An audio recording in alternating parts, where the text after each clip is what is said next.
Hello St Alberts, we have the story Lost for Words today by Natalie Russell. Now some of you might have this at home because it is a book that I think was given to you when you were at school. So this is something you might have at home, you could have a little look. So let's get started on this one. And it is Lost for Words. Tapir had some pencils and a nice new notebook, but he didn't know what to write. He started at the clean page and tried to think of something. Anything. But nothing popped into his head. It felt empty, just like the page. Tapir's friends could write words easily about things that meant lots to them. Giraffe was writing a poem about his favourite tree. He chewed its leaves as he wrote. You are tall and thin, my perfect tree. You reach so high, just like me. Your leaves so juicy and good to chew. Oh, precious tree, I do love you. Giraffe had a way with words. It was a lovely words. Hippo was in his muddy pool, writing an exciting story. Once upon a time, there lived a very handsome hippo. One day, while dozing in the pool, he heard a big cry for help. What a disaster! She was stuck in the mud. The very handsome hippo swam bravely out to her rescue. My hero, chipped the bird. Thank goodness the handsome hippo was an excellent swimmer. The end. He always knew how to begin and how to end. Hippo was very clever. Flamingo was composing a song about the sun. She hummed softly as she wrote. When the sun shines brightly in the sky, I feel so happy I want to fly.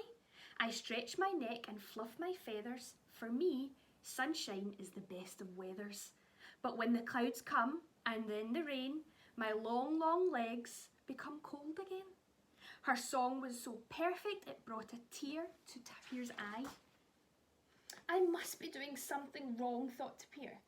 So he tried humming and wallowing and even chewing on some juicy leaves. But no words came. And the harder he tried, the crosser he felt. It's not fair, said Tapir.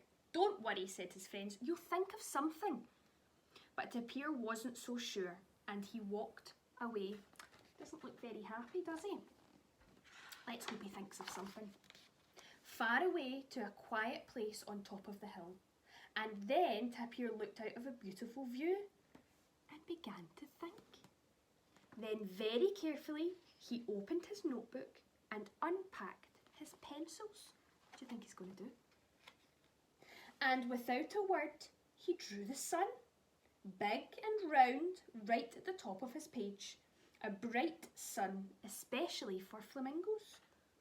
Under the sun, Tapir drew on the river, long and winding, down to the pool where Hippo liked to play. He added plenty of mud to keep Hippo happy. Next to Hippo's pool, he drew a tall tree. Tapir covered in the fresh green leaves because he knew Giraffe would like it that way. When Tapir had finished, he looked proudly at what he had drawn. But there was something missing. What do you think is missing from this picture? 3 friends, so important that they needed a page all of their own. Lovely picture of his friends. Tapir rushed back to show his friends what he'd drawn. How wonderful you are, said Giraffe. You draw so well, said Hippo.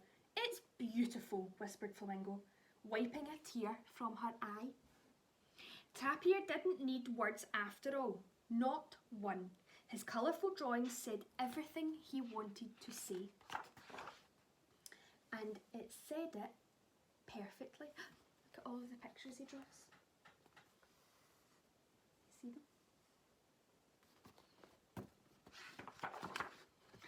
And one more.